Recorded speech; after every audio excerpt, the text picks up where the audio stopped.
Damas y caballeros, chicos y chicas, niños de todas las edades, bienvenidos al Blower Zeppelins, Berserk, Bobcat, Saloon, con el pensamiento correcto de un cerebro izquierdo, haciendo el trabajo que los American Media Maggots no hacen, operando detrás de las líneas enemigas de la California ocupada, en vivo y en directo, desde Estudio 23, de la vasta, rica, voluminosa y detestable SHR Media Network. Aquí está la mayor decepción de SHR, el Zeppelin Bloviating.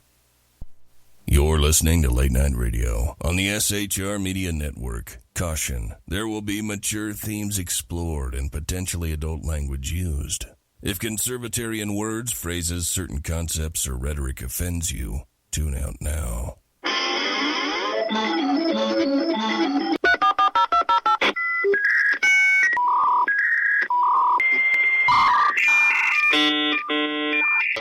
Uh-oh, guess what day it is? Guess what day it is? Huh? Anybody? Julie, hey, guess what day it is? Oh, come on, I know you can hear me. Mike. What day is it, Mike? Magnificent bastard, I read your book. I drink your milkshake. How dare you? I call that bold talk for a one-eyed fat man. Fill your hand, you son of a bitch. Captain. Captain. Captain. Captain. Captain. Captain. Captain. Captain. Captain. Captain.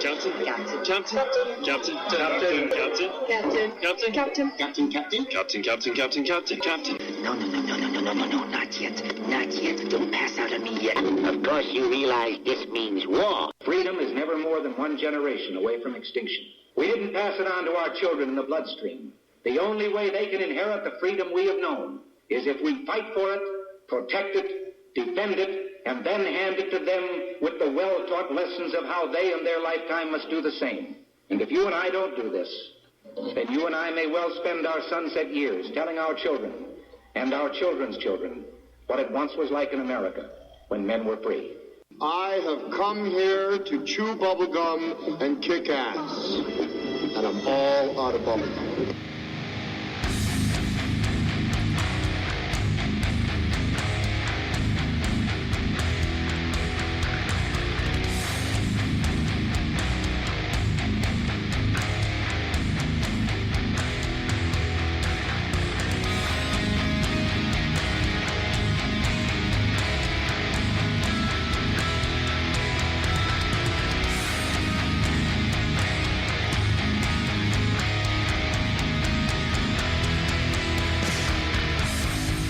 Ladies and gentlemen, boys and girls, children of all ages, welcome to Tuesday. It is July 14th, the year of our Lord, 2020.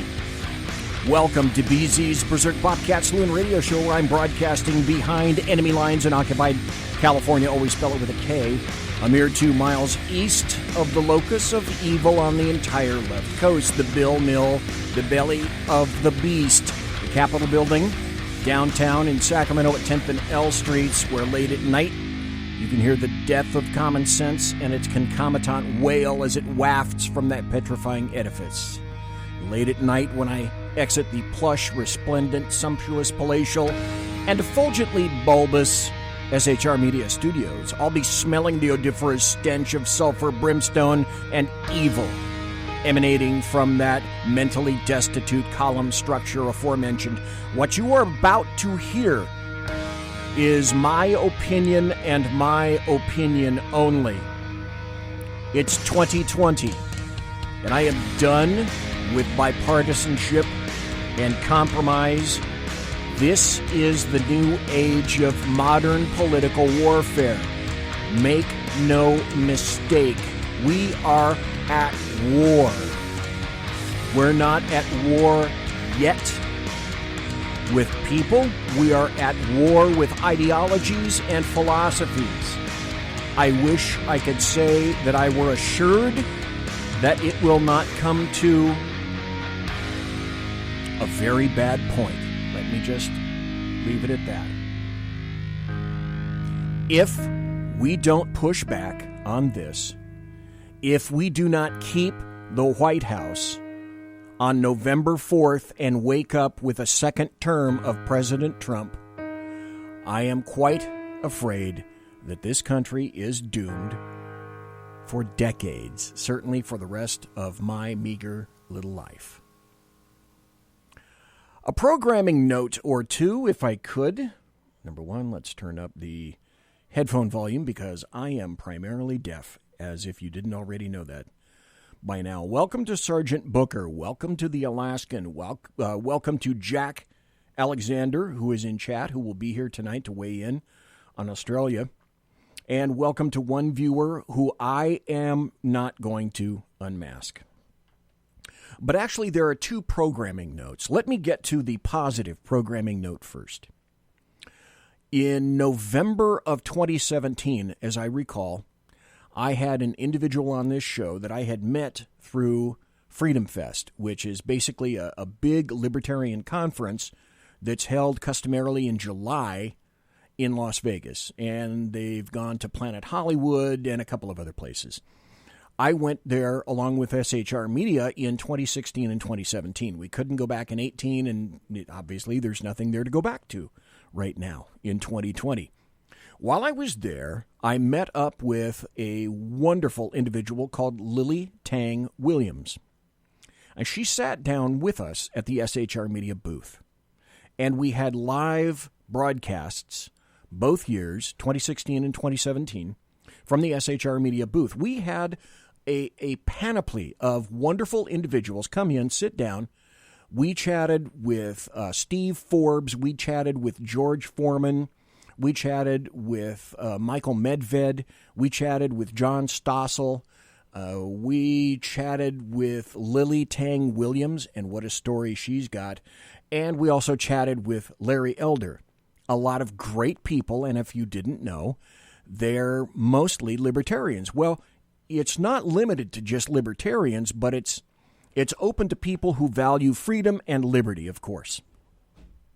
In the process of being whipped like a bad dog by the SHR Media people who were there, I had to haul all of their luggage, everything that they wanted moved, basically the entire radio studio as it's set from Sacramento, put it in my car, go all the way down in my Kraut car from Sacramento to Las Vegas while they were flying in first-class comfort.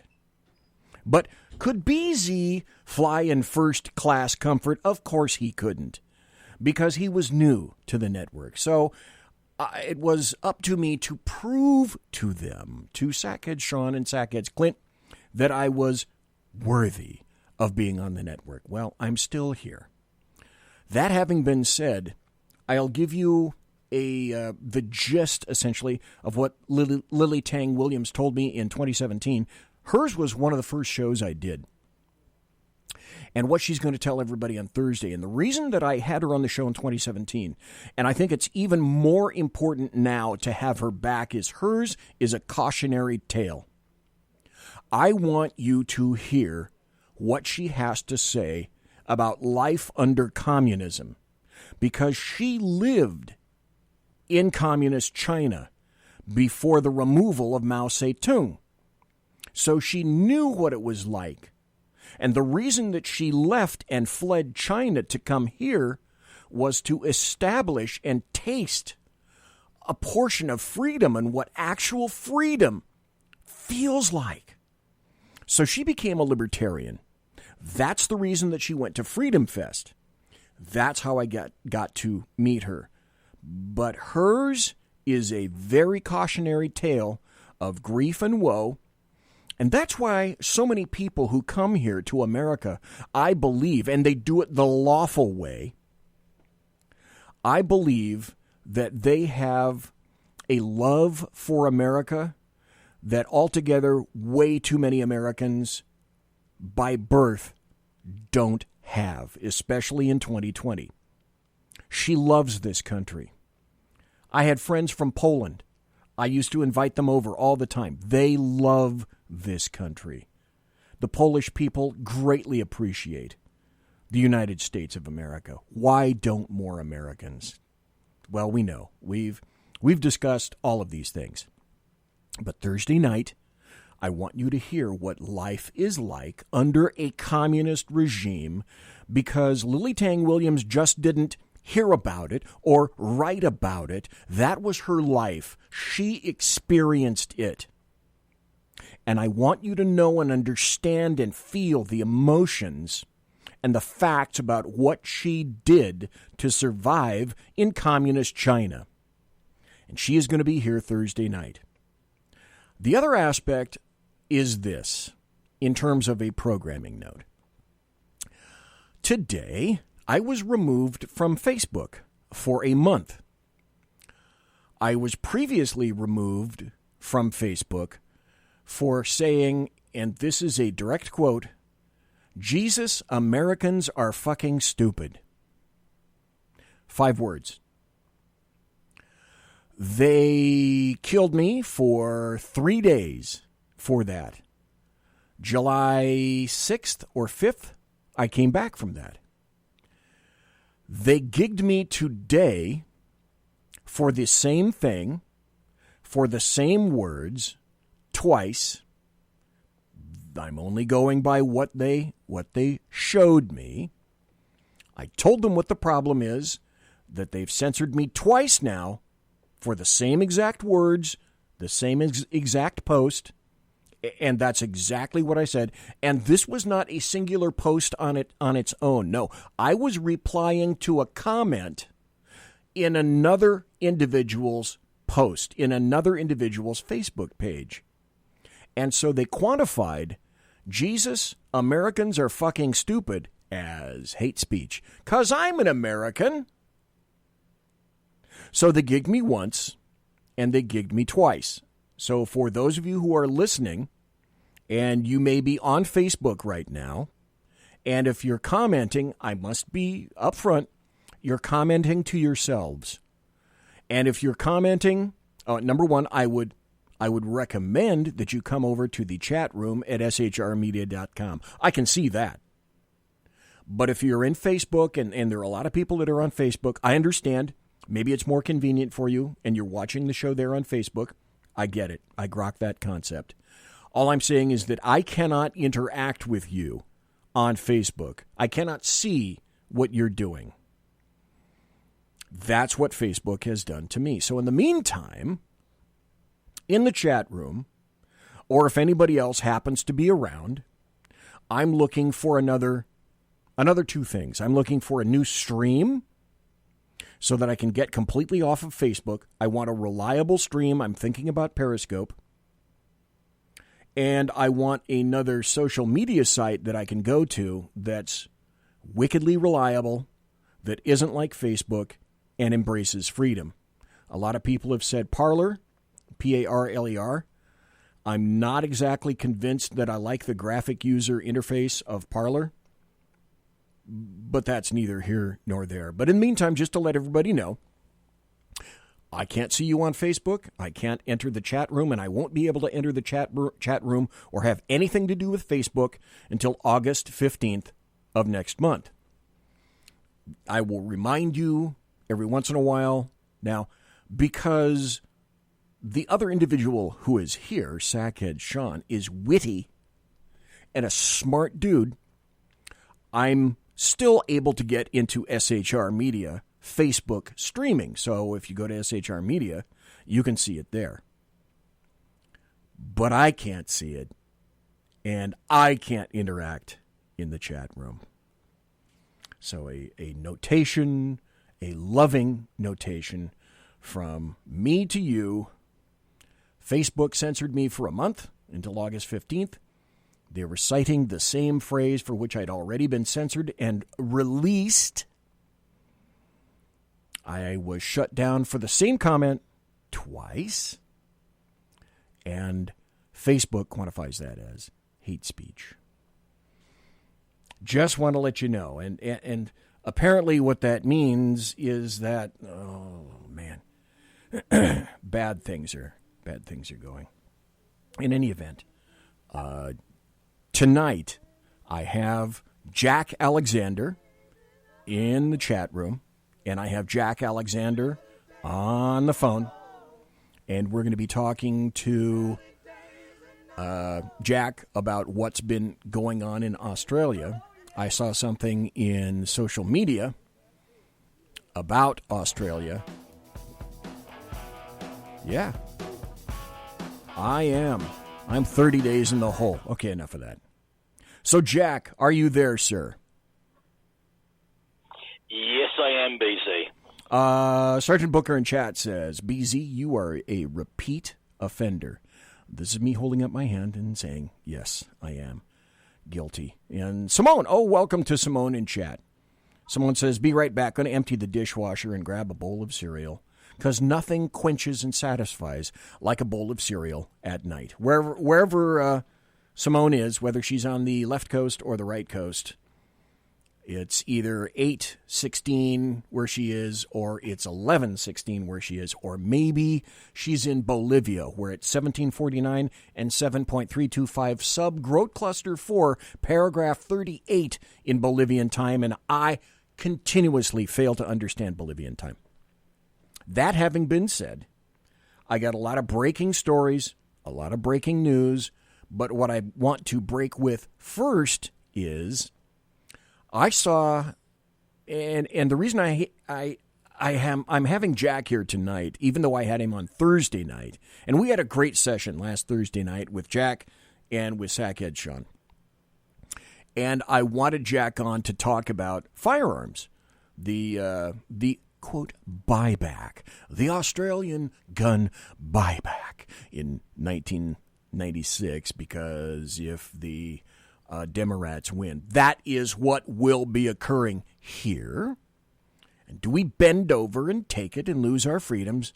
Well, we can address that. We addressed that on Thursday. But Jack is back because I saw something on social media indicating something similar to certain states and territories in Australia are closing their borders. Australia has closed its total border. And then I could have sworn I read something about the military being involved. So when I read that, yesterday I sent that bit to Jack over Facebook before I was removed by my little guts. And I said to Jack, wait, am I understanding this correctly? Because after I looked at that thing that I found on social media, I thought, okay, I'll go on my favorite search engine and I'll find out how many deaths have there been in Australia to warrant some kind of some overarching, I'd say, tyranny on the part of Australia.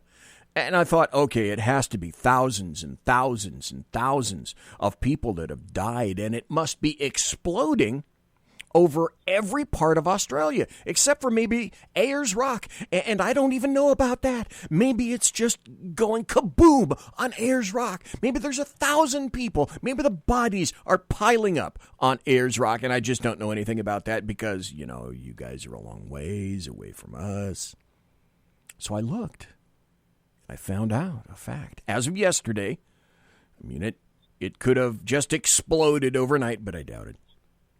Yesterday, there were 108 deaths in the entire country of Australia, which is naturally a huge place.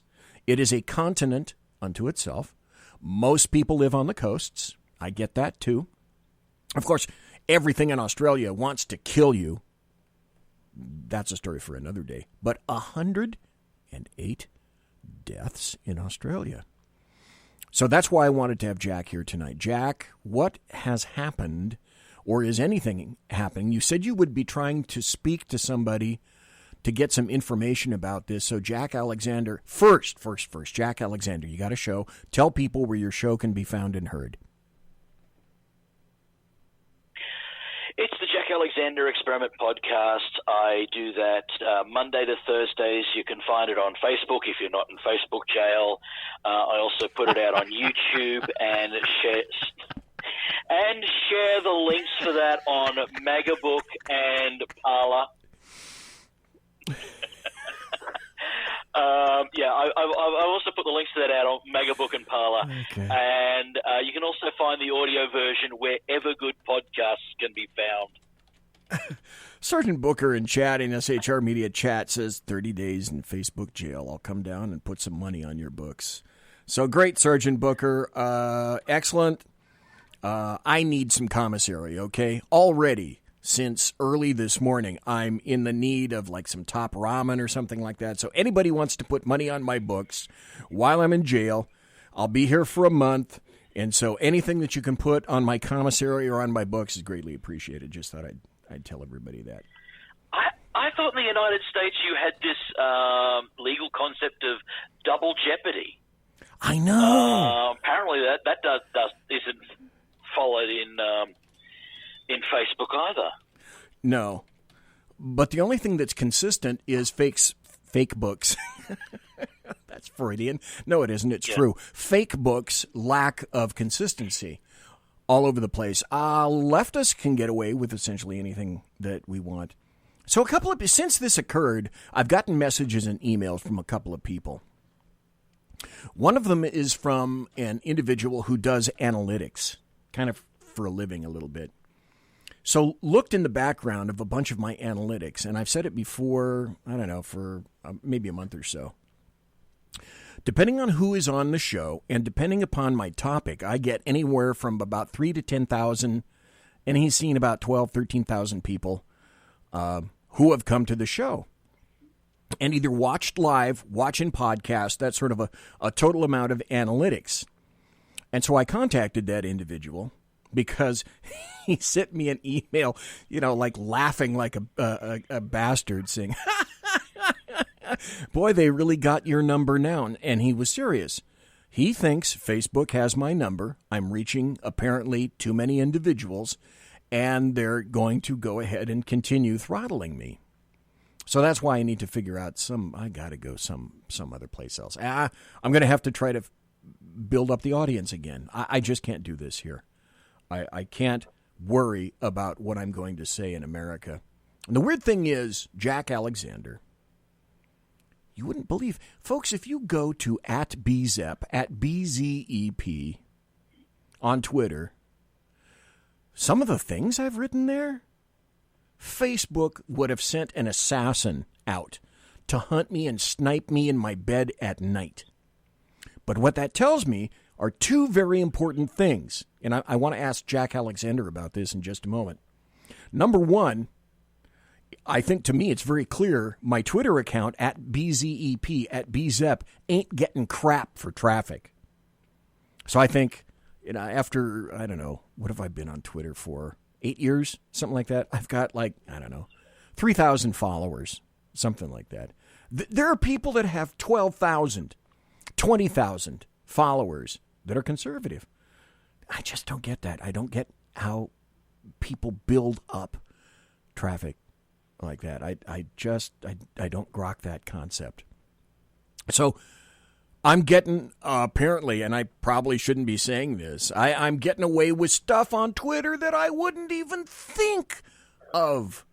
Like I said, Facebook would have sent a ninja team to my cabin up in the mountains and snipe my ass with a suppressed 308 from about 100 yards because it would be fun for them, and I'd be dead right now. So I got to figure out an alternative for Facebook. But as this person indicated, the throttling is occurring because I'm getting through to a lot of people. I am getting through to a lot of people. And my viewership and listenership has expanded greatly. So number one, the most important thing to do right now is to acknowledge everybody that is listening or watching me right now, or the individuals, including American truckers, who I still get the occasional email from, because they make this country go, they make this country move, thanks to everybody who is recently picked up, or they've been a long-time viewer and a long-time listener. I can't tell you how valuable you are to me. I can't tell you how important to me you are for listening, for watching, for interacting, in the chat room. Only one chat room to interact in now. Speaking of chat, Jack is in chat. The Alaskan is in chat. Simone in chat. Sergeant Booker in chat. Sarah Nichols is in chat. Thank you for being here tonight. And 2 viewers who will remain masked. And Sarah Nichols says, holy shit, you're in Facebook jail, BZ. And I said, yes, I am, ma'am. I am in Facebook jail. And I shall apparently remain here in Facebook jail until August 15th, the year of our Lord 2020. That's another month. So apparently I'm getting through. To you, to the listeners, to the watchers, and the people who listen in podcast. Thank you. My greatest thanks to you. Now that I've said that, and I've almost wasted an entire half hour on this stuff. But wait, there's more. I also have to give my thanks to various people that I owe a great debt of thanks to. One of them would be to Jack Alexander, because Jack is here tonight. Jack comes on when I ask, and Jack, would you like to come on tonight? Sure, you bet. We usually have a great time, but it's valuable people like Jack who have, number one, their own great show, so he could do whatever the hell he wants on his show and just completely ignore my ass. But I appreciate the time that he takes. I appreciate the insight that he provides. And it's not just Jack. It's any number of people that have come here on this show that I can count on. Lonnie Poindexter, Ken McClinton, Ralph Chittims, Jeff Dunitz. Tons of people who have been on this show, and my valuable guests, authors, all sorts of people. Lily Tang Williams coming Thursday. You are all very, very valuable to me. So, Jack, I appreciate the time that you take to be here. White Mamba is in chat. So he has unmasked himself. Mamba, welcome. Good to see you there in chat. And again, my happy polyloggies to those who are in Facebook, but I'm not interacting with you. That doesn't mean you can't watch on Facebook, and if you decide to, that's great. And you can chat with each other, but I just can't see. I can't see it, and so talk amongst yourselves. It is, what is the time? I've blown so much time already. It's 28 minutes after the hour. I got 2 minutes before the bottom of the hour break. What I want to start with, Jack Alexander, now that you've given your site and where your very own show can be found, I'd like to start with some of the new things which you may or may not have found about Australia and its reaction to what I call Wuhan 19 or the coronavirus. Any new revelations, sir? When you sent me that post, I was shocked, given the tone. It was sort of implying that martial law was basically coming my way. And I managed to get a hold of a former colleague and mentor of mine who now is a state legislature. And yes, the military is involved, but they have deployed medical units to help with the testing. Okay. No, they're not up on the state lines enforcing the restrictions between the people that are crossing from out of Victoria into New South Wales or South Australia. You need a permit to cross state lines in Australia at the moment. That much of it is true. But as far as the military involvement, I got this from one of my state legislatures. The military have come in to take over a lot of the testing so that the doctors that were doing this can actually get back to treating patients for other things. Because while Corona has taken, you said 108, the number I had was 122. Okay. Right. From the state legislature. But that they have equated some 500 deaths on the periphery of people who didn't have corona but had other pathologies that and illnesses or cardiac problems or whatever, who followed the media's and the government's advice, who did not seek medical help because they wanted all of the doctors in the emergency rooms to be cleared up to treat corona. Okay. So there's just in the state of Victoria where I am, they have said that some 500 people have died at home needlessly because they did not seek medical advice. Okay, let's hold that right there. I got to take a break. When we come back, we're going to continue to talk to Jack Alexander. He'll continue on the 500 people that may or may not be counted in the overall Wuhan 19 death rate in Australia. And then I want Jack to try to give people a sense of just, when you say Victoria, a state, there are a limited number of states in Australia, and I want Jack, when we come back, to give a sense of the size of these states, because these states, many of them, are the size of entire nations themselves. I am BZ. You are in the Saloon. We're listening to Jack Alexander. Got some great stories coming up. Be right back after this. Conservative media done right. You're listening to the SHR Media Network. From a public locker inside a dilapidated Long Island rail station comes a show designed to piss off liberals using truth, facts, and ridicule. The Lid Radio Show, featuring the conservative voice from the People's Republic of New York, the Lid himself, Jeff Dunetz. Tune in every Wednesday at 2 p.m. Eastern, 11 a.m. Pacific on the SHR Media Network. Go to shrmedia.com. At Lid Radio, we fight for the truth, justice, and a good kosher T-bone. If you don't listen, Hillary Clinton might sneak into your bedroom in her housecoat late at night and blame you for her election loss. It's the Lid Radio Show with Jeff Dunetz. For 50 years, I've seen the American people blinded by corrupt politicians, a lapdog media, and deceptive Islam. The one thing the elites fear is one man with a cane. I'm Dave Milner. Join me through Spreaker, iTunes, and SoundCloud, through SHR Media and the Western Free Radio Network, for half a century of experienced perspective on political and social issues, weekly on The Unpleasant Blind Guy.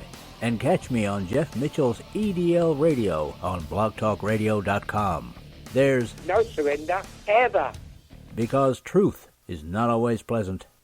This is Shannon Wright of The Right Way with Shannon and Mike in the AM.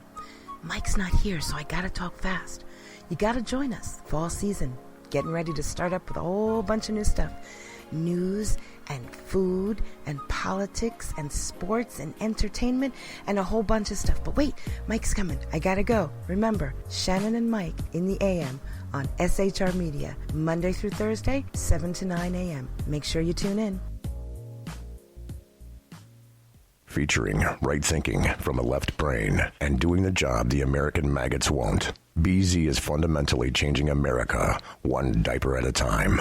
Just when safety pin manufacturers are running out of metal for the diapers of the leftists, where the speech is free, but the drinks are not. The bloviating Zeppelin's Berserk Bobcat Saloon can be heard every Tuesday and Thursday night, commencing at 11 p.m. Eastern and 8 p.m. Pacific, where pushback is a requisite art form in and of itself. Let your ossicles be truly liberated when you listen to the bloviating Zeppelin's Berserk Bobcat Saloon, only on SHR Media Network. No ferrets were harmed in the making of this ad. Join me, Jack Alexander, for the Jack Alexander Experiment podcast, as I take a unique outsider's look at the issues affecting the USA. I fearlessly take on the issues that everyone else is too scared to touch. The Jack Alexander Experiment podcast is available wherever good podcasts can be found, like Spreaker, iHeartRadio, and Google Podcast. The Jack Alexander Experiment, because it's not a matter of left versus right, it's a matter of right versus wrong. It's your business diva here, Melanie Collette. I am inviting you to a front row seat as I discuss some of the most intriguing details of wealth and finance with today's movers and shakers in the world of business. Listen in and discover financial truths on a global, domestic, and household scale. Uncover topics that will impact your wallet today and in the future. Money Talk with Melanie airs Monday through Friday, 5 p.m. East, 2 p.m. West, right here on SHR Media and High Plains Pundit Talk Radio. You can't afford to miss it. Featuring the effervescent contrarian Sackheads Clint, plus the unrestrained bulbosity of BZ, the Sackheads Against Tyranny is a real chat show. Doubling your late-night conservative talk show pleasure with double the hosts, you can listen every Wednesday night at 8 p.m. Pacific, 11 p.m. Eastern. Please note, some contents may have settled during shipping. Member FDIC, batteries not included, warranty voided Montenegro. Conservative media done right. You're listening to the SHR Media Network. Ladies and gentlemen, boys and girls, children of all ages, we are back. I am back. He, she, and it are back. They are back.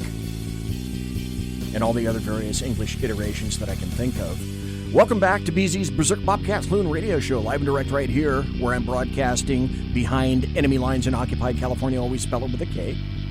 As I indicated at the beginning of the show, you can follow me on Twitter at BZEP, because I get no damn traffic there. And apparently I am not nearly as efficacious on Twitter as I am on Facebook. And the funny thing is, I post like a mother on Twitter. I am all over Twitter like crazy, like a bad shirt. And, you know, maybe I should just shut up about Twitter and just enjoy it. That I'm doing what I can on Twitter, because this is interesting. And Jack, I want to ask you about this, and anybody else. Hey, folks, by the way, the phone number is open if you want to call in. The number is 575. That's Roswell, New Mexico. Wait a minute. When I say Roswell, New Mexico, I think I should be playing this. The number is in Roswell, New Mexico. Because I wanted to have something, an ethereal area code for people to call, so that in the night, as we look to the skies. Okay, so much for that. Anyway, the number is 575-208-4481. 575-208-4481. And again, welcome Jack, Alexander, Alaskan, Sergeant Booker, Sarah Nichols. Simone says, White Mamba, and 2 viewers who will remain masked. You have to unmask yourself. I was talking about social media. Oh, and I forgot to say, if you guys are on Facebook, for a limited time only, if you feel like you were interested in learning about firearms, etc., go to the USGOA, which is the U.S. Gun Owners Association. It's a great place to be, USGOA, on Facebook for the Second Amendment, all things Second Amendment, firearms, etc. Great place to go. In any event, Jack Alexander, I put a poll out at least 3 weeks ago, maybe a month or so, and I asked people, who censors you more? Is it Twitter or Facebook? In my camp, it's most definitely Facebook. But when I got the results back, I noticed most people say it's Twitter. So all I can think of is, you folks that are getting censored on Twitter, you must be a hell of a lot more efficacious than I ever thought of being on Twitter. So I'm guessing, Jack Alexander, you've been censored. Who has censored you most, Twitter or Facebook? Like you, I don't seem to get a lot of traffic on Twitter. But I've noticed that on YouTube and Facebook these last few weeks that my viewership has dropped right off. And also a lot of my regular viewers have sent me messages. Are you still doing the show? We're not getting notifications that you posted your videos. And that's for the same for Facebook and YouTube. Okay, that's very interesting because a lot of the folks, this happened last Thursday. The Sackhead Sean got YouTube, so it was working on the SHR Media site, and everybody here in chat says, nope, YouTube is not working at all.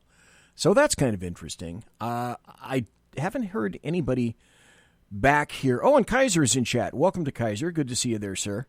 I haven't heard anybody, and I'm curious, is this up and running on Facebook? Because obviously I can't look. I can't respond. I'm in jail for another month. So, and it's also interesting. So, you're not really, Jack, did you ever really get any results on Twitter? Did you ever really get any impact that Twitter made to help you? No. Okay. All right. So, if I didn't post to Twitter, I don't think it would make a lick of difference. Okay. On the other hand, you've discovered that you are being or have been throttled on Facebook, correct? Yeah. Okay. Facebook and YouTube. And I find that very interesting because another good friend of the show that a lot of people have come over from Fermi Fanson. People from Fermi Fanson are coming over here. It's the stupid spell checker in my brain, which is doing this to me. A lot of people are coming over from Unleashed Jeremy Hansen, and now I've made a friend of Jeremy, who's a super great guy, got a great show. His show's not on right now because he's literally moving from one house to another, so he's not going to be on the radio for a little bit. When he comes back, I believe he's also going to be on video. I'm going to be really curious to see what video platform he goes with. Because he obviously is a really sharp dude. But the other thing that I've noticed, you, me, Jeremy, people whose numbers are starting to go up, and Jeremy's numbers were extravagant. They were incredible. They're all saying, including Jeremy Hansen, that, I'm being throttled like crazy. Apparently he can go in and see my numbers, his numbers, etc. And he was one of the guys that first told me, along with this other gentleman, whose name I can't say, who said that, your numbers, depending on your show, go from 5 to 10,000. And that's apparently one of the reasons that I'm being throttled. And him, and Jeremy, and me, and you too. Okay, enough of that. Let's go back to Australia, where you were saying that, Jack Alexander, in terms of Wuhan 19 and the coronavirus, that, let's see if I'm remembering correctly, you said 122 people have died in Australia. So apparently I do have a bit of a memory. And that even though those numbers are so ridiculously small overall, they're still clamping down like crazy on your freedoms. So I asked before the break, can you give us a sense of how damn big the states are in Australia? And, I don't even know the population. As you're talking there, I'm going to go look for the total population of Australia. I can give you that now. Oh, okay. What is it? Total population is approximately 36 million. Okay. And landmass-wise, the mainland of Australia is approximately 1 million square miles larger in mass than the lower 48. Oh, yeah. Oh, gosh, yes. You can fit all of the lower 48 contiguous states and still have 1 million square miles left over. That's not including Tasmania, which is our island state to the south. So most states, Western Australia is the largest state by area. It takes up a full 1/3 of the mainland. Okay. Tasmania, being an island, is the smallest state, followed by Victoria, landmass-wise, Then South Australia, New South Wales, and Queensland is the second biggest state. We also have a territory of the Northern Territory. It's the Northern Territory and the Australian Capital. Well, the Australian Capital Territory is just like DC, but the Northern Territory doesn't have the population or the infrastructure to. Well, they want to be a state, but the government basically won't allow them. It's sort of like in that limbo area, like places like Puerto Rico and so on. Okay. So I'm trying to feature, and I'm sure you are too. And as you and I said back and forth earlier today, what's happening in Australia is one of the major reasons that you want to get the hell out of Dodge and come over to the United States. We've had that discussion any number of times. But what is it within Australia that with 122 deaths, apparently everybody in the Australian government is going nutty, saying that's just wildly, insanely out of control? Are you kidding me? How does that compute, Jack? In speaking with my friend, and I don't have permission to use her name, but she's a state legislature. Her general take on it is that everyone here is overreacting because they want to get reelected. So, it's sort of the case of, well, if we don't lock down, we're going to lose votes because we didn't lock down and people died. If we, now that we have locked down, oh shit, we're going to lose votes because they're sort of swinging between these pendulums of extremes. But now it's sort of settling on the side of, well, let's just listen to what the World Health Organization is saying and act on that, because at least then we've got a patsy. And then I pointed out on numerous bits and pieces to my friend and pointed her to, sent her a ton of the research that I've done, that the World Health Organization and their estimates have been wrong by, at times, a factor of 100. Well, they have been more wrong than your nightly weather report. You've probably got more chance of winning the lottery than the World Health Organization getting it right at the moment. It's a case of, it's a World Health Organization. They're supposed to be experts. And I said, well, you do realize that the leader of the World Health Organization is indicted for fraud. It was indicted in his home country for fraud and in other countries.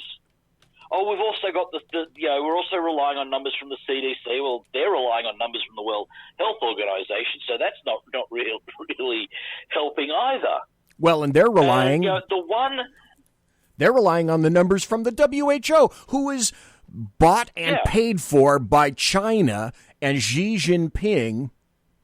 And I can't even think of that corrupt son of a bitch who's running the WHO. Thank God that we pulled out of, that we're not pissing away money to the WHO. Does anybody, folks listening, anybody believe any damn thing the World Health Organization is saying? It's corrupted. It's massively corrupted. But you're saying, Jack Alexander, that is what Australia is predicating its decisions upon. Yeah, and they're not looking at any countries that have done different things like Sweden. I pointed out to my friend that, look at Sweden. They didn't lock down. And statistically, their numbers did not spike. And she tried to argue the point, saying a report that had come in from the World Health Organization had said that Sweden's numbers spiked dramatically. And I pointed her another area. And another politician had tried to use Sweden as an example, and they tried to argue that Sweden was not statistically relevant enough because the disparity between the population. I think Sweden's only got a population of about 6 million. Right. I could be wrong on that, but I pointed out, the state of Victoria has a total population of about 6 million. So Sweden should have been the ideal example because they didn't lock down, they haven't damaged their economy, and they haven't had spikes in deaths that have been going on. But the one thing I noticed that politicians are doing here is they're playing the baby game. On the idea that it's easy to be callous when it's old people at the end of their lives. Now what if this was a newborn? And I heard this a lot in my conversation. Right. If this was a newborn? It's for the children. Newborns are in every, almost in, and this whole idea. But I mean, there are infectious diseases that kill newborns every day. Plus, we've got the mysterious things like sudden infant death syndrome. We've been dealing with that for what? Well, since decades. Adam was a lad. Decades and decades. And we still don't even know what causes it, let alone how to treat it. And my argument has always been, yes, it is absolutely tragic for the families of these elderly folks who are most susceptible to this. But trying to flip the coin around to play the baby card is not exactly fair in this case because, well, statistically, it's not affecting babies. No, it's not. Newborns. They're in the United States. Something like this. The last figure that I found before I went on the air tonight, children or infants that have been killed from Wuhan 19, the number is, I hope everybody's sitting down, 25. And yet we're not going to open up the country because of the fear porn that's been disseminated. I looked at Sweden, Jack Alexander. Sweden has 10.2 million people. And you said Victoria has what, 8? 6. Okay. All right. So not completely out of the ballpark, not entirely dissimilar.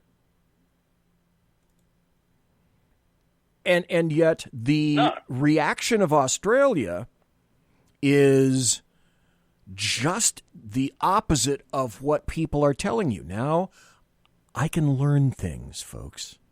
I know you're shocked to hear it.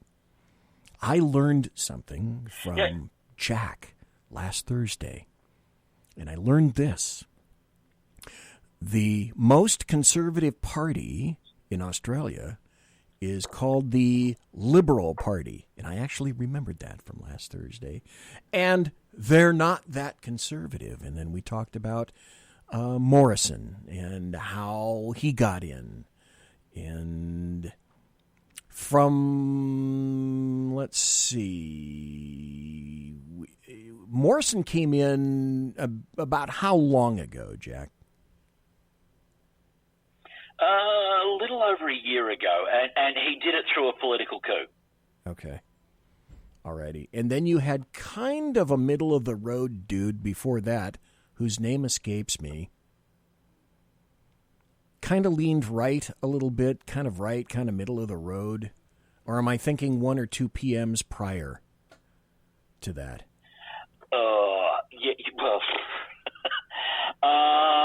Yeah. Because like you said, you guys change PMs like underwear. For the last 5 or 6 years, it's been, who wants to be Prime Minister this week?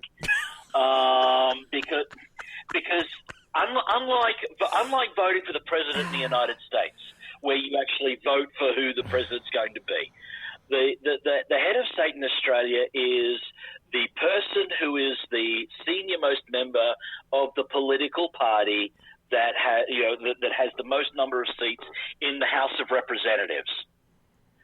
And if the party doesn't believe that person has the charisma or the track record to carry them over to the next election, they will just have a no confidence vote and put somebody else in there. And then if they don't live up to it, they'll just replace them.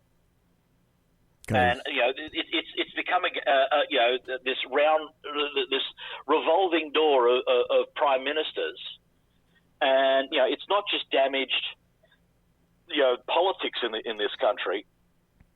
It's damaged the economy. It's damaged our trading relations. It's damaged our international standing on defence, because nobody knows who to talk to. Because every time they change a prime minister, all of those senior executive positions, the Minister for Defence, Foreign Affairs, and so on, that all gets shuffled up as well. So diplomats don't know who they're supposed to talk to either. It's like freedom is schizoid, right? It's like you're dealing with Dr. Jekyll and Mr. Hyde. And just on a local level within the state, I found out through my friend that not one person on the Corona Inquiry Board in the state legislature is a doctor. There are no medical professionals on that task force, and they had the independents had to argue tooth and nail and threaten to withhold votes on some of their pork that they were trying to push through on other bills to actually get an observer into their meetings.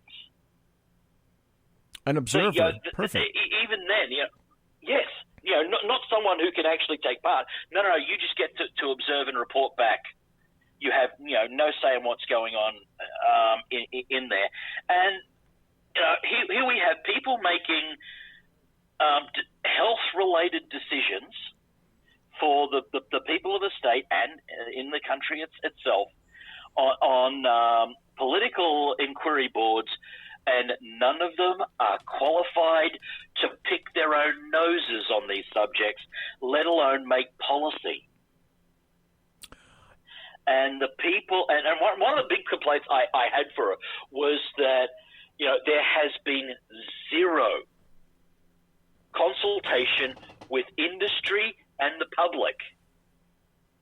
And this is the first time in my living memory where, with any crisis, where the government has deliberately kept the public away from inputting, giving any sort of input into these inquiries. Because why would you want to? Really? I mean, that might actually interfere from the ultimate power grab, which I believe is power and control. Another programming note. Let's see, what time is it? I got 2 more minutes before the top of the hour break, so I got time to mention this. I have Lily Tang Williams coming on this Thursday night. She's going to talk about living in communist China, which is the loving thing that's coming here for you folks if Biden wins and you wake up November 4th in a communist country. And then also next week, I've got an SHR Media special report coming with updated information about the coronavirus. Because I don't know what you guys do on social media. I love setting leftists on fire. I've been blocked so many times now by leftists on Twitter when I attempt to have discussions with them. And discuss? Nope, they're not going to have it. Boom, blocked. Next thing I know, they're blocked. Jack Alexander. Australia is likely to keep its borders closed until 2021. That's the last thing that I can find on the total borders of Australia. Is that still true? That's definitely looking like the case. As I said, you can't even cross over state lines at the moment without applying for a frigging permit. So leaving the country? Hell no. Why would you be allowed to do that? Again, damaging our economy, because a good portion of the Australian economy is made up through tourism, because people love to come and look at the cuddly animals like our koalas and right. Swim out on the Great Barrier Reef and so on, and see the wonders. Or you mentioned Uluru, Ayers Rock earlier. They go, but they can't do that. I mean, it's even hurting indigenous communities.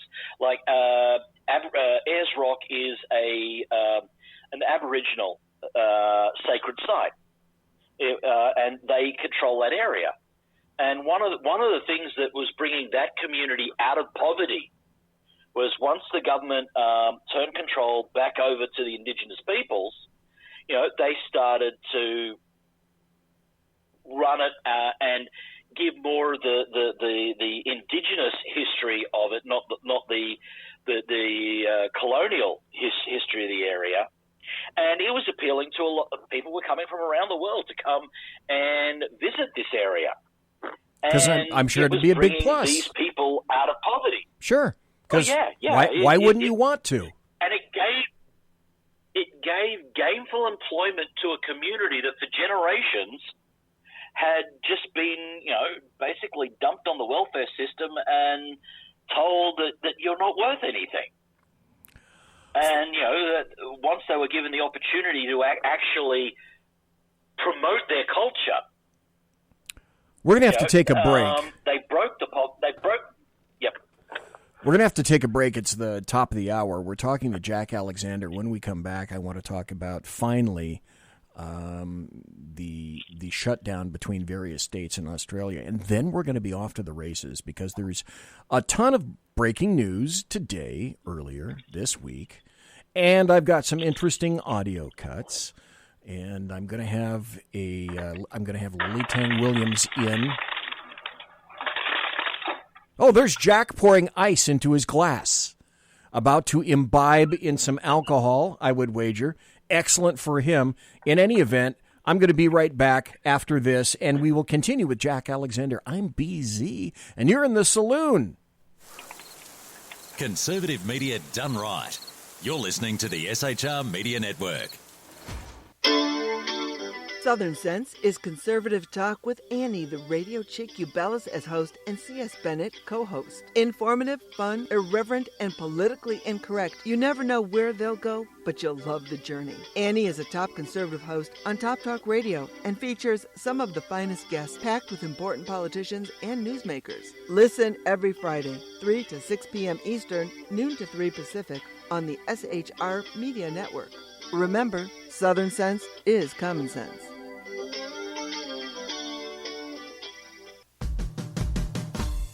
It's your business diva here, Melanie Collette. I am inviting you to a front row seat as I discuss some of the most intriguing details of wealth and finance with today's movers and shakers in the world of business. Listen in and discover financial truths on a global, domestic, and household scale. Uncover topics that will impact your wallet today and in the future. Money Talk with Melanie airs Monday through Friday, 5 p.m. East, 2 p.m. West, right here on SHR Media and High Plains Pundit Talk Radio. You can't afford to miss it.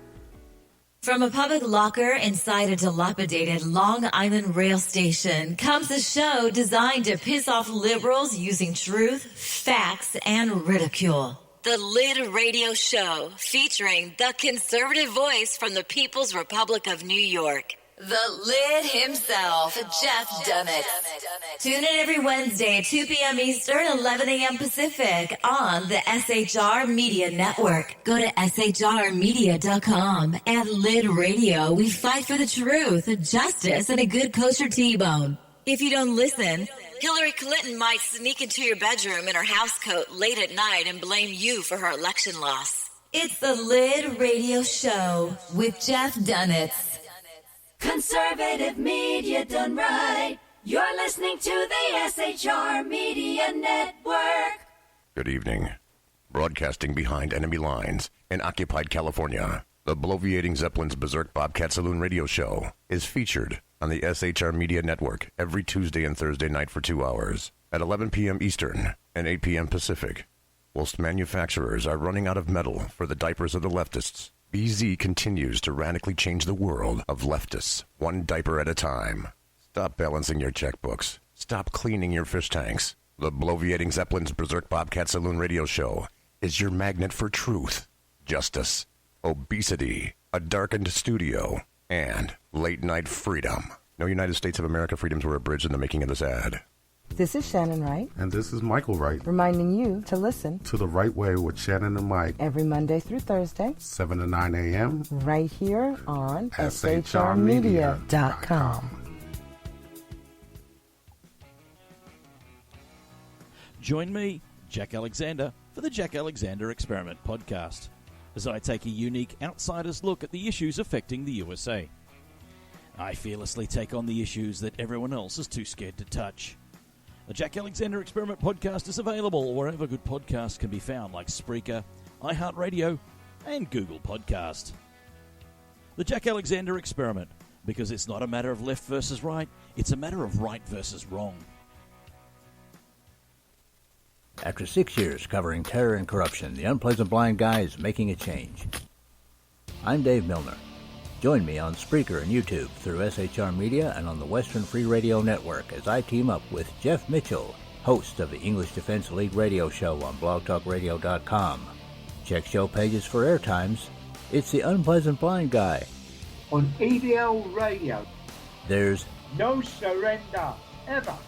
Because truth is not always pleasant. Featuring the effervescent contrarian sackheads Clint plus the unrestrained bulbosity of BZ, the Sackheads Against Tyranny is a real chat show.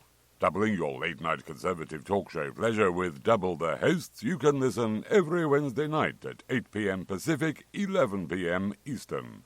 Please note, some contents may have settled during shipping. Member FDIC, batteries not included, warranty void in Montenegro. Conservative media done right. You're listening to the SHR Media Network. Ladies and gentlemen, boys and girls, children of all ages, it is the second hour of BZ's Berserk Bobcat Saloon radio show, where I am broadcasting behind enemy lines in occupied California, always spell it with a K, from the sumptuous, palatial, and resplendent, all three things, SHR Media Studios. Tonight we've got Jack Alexander with us. Hey, if you happen to be on Facebook and you're a devotee of the Second Amendment, because who isn't if you're a conservative, and you want some great articles about firearms and the Second Amendment itself, go to the USGOA, the U.S. Gun Owners Association. On Facebook, don't know how long I'm going to be on Facebook. I haven't said this in a while, so welcome to one viewer who is totally masked. Mamba, Kaiser, Whiskey Dale, Jack Alexander, Alaskan Simone, Sergeant Booker. Sergeant Booker. That was a great show. Sergeant Booker. Wait a minute. No, it wasn't. No, it was T.J. Booker. That's right. With Bill Shatner. Son of a bitch. Bill Shatner is in his 80s. I just watched him on Unexplained last night. It's like this guy just keeps going along. The guy looks good, sounds good. I bet he's having a hell of a time in his life. I was like, Bill Shatner is like the ever-ready bunny. Dude just keeps going, and he's a ton of fun to watch. In any event, we got Jack Alexander. Let's get into Jack Alexander. Let's get into some different stories, because I think I've done coronavirus to death now. Here's a story that when I put it on my social media pissed off a lot of people. And it does have to do with the coronavirus. And, yeah, there we go. Sergeant Booker said, yep, T.J. Hooker. Thank you. And T.J. Booker was a sergeant in that show, if I remember correctly. He was. Heather Locklear. Heather Locklear was in it. What a dumpster fire she turned out to be. Oh, my God. She was hooked on everything known to man and probably woman and beasts all in between. Here's an article from the Daily Mail. Now, it's easy for them to write this because they're in the UK. But, Jack, I want your thoughts on this. Here's the headline. British experts say turn off air conditioning to reduce risk of spreading coronavirus as WHO admits pathogen can spread through tiny floating droplets. Okay, that's in the UK. Jack, let me start with you. Do you happen to know what the temperature is where you are right now? It would be high 60s at the moment. Okay, so you're in winter, right? Winter, yeah. Yeah, okay. So you're in winter, and let me see if I have my time period. You're a time traveler because it's, let's see, it's 2:10 Friday where you are right now. Do I have that right? You got it spot on. Oh, my God. I am. I can learn things. I'm learning things from Jack. He's actually teaching me shit. How wonderful is this? So, 60 degrees where you are. Britain is fairly cool. However, yesterday when I read this, some folks that I know are in Fresno, California. And Fresno, California is kind of in the middle of the San Joaquin Valley. And a bunch of California is desert. So in Fresno yesterday, it was only 106 degrees. So, folks, I'm sure that you're going to be turning off your air conditioner in 106-degree weather. Yesterday in Sacramento, it was only 103. So all you folks are saying that in the UK, you can all go to hell. Let's talk about some... Oh, wait, before I do that, we have to do this. I need to... We're going to go into news, right? I believe that this nation should commit itself to achieving the goal before this decade is out of landing a man on the moon and returning him safely. Because the rest of the show is going to be breaking news, news stories. Let's laugh at leftists. Let's play something ridiculously stupid by AOC. That's going to be one of my favorites. And because of the rampant hypocrisy, I'm going to read you a massive hypocritical article by leftists considering the fact that now that their oxes are getting gored, they don't like it anymore. Huh. Imagine that. Stand by for news. And here it is. From Politico, Trump signs Hong Kong sanctions bill in a blow for China. Now, if you were to listen and watch to the American media maggots, what I call the mainstream media, this was absolutely terrible.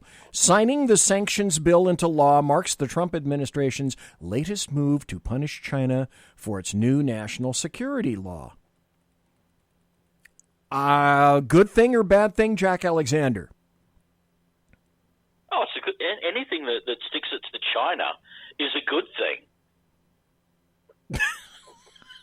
I would agree. I'm not laughing at you, Jack. I'm looking in chat. I'm looking at the SHR Media chat room. Thanks for everybody being there. And Whiskey Dale says, "Oh, but it's a dry heat." And Alaskan says, "Can you play anything smart by AOC?" Whiskey Dale says, "Nope, can't do it. I would agree with you, Jack. As I call it. I call her Alexandria occasionally coherent. That is a and I said I wasn't going to steal that from you because that's sort of copyrighted. Oh, that's yours, and I like it. I like it. Don't get me wrong, and I don't want to steal it. I'm just going to go AOC. So I think that's a big plus for Trump. Another story that just broke is.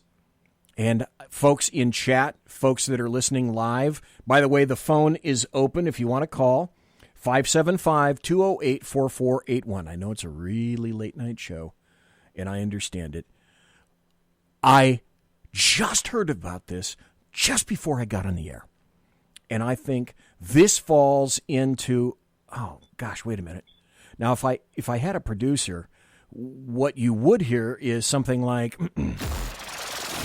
It's time for happy stories and good times. Because the story that's coming up now is, you guys better be sitting down for this. This is from CNN Politics. Jeff Sessions loses Alabama GOP Senate runoff to Trump-backed Tommy Tuberville.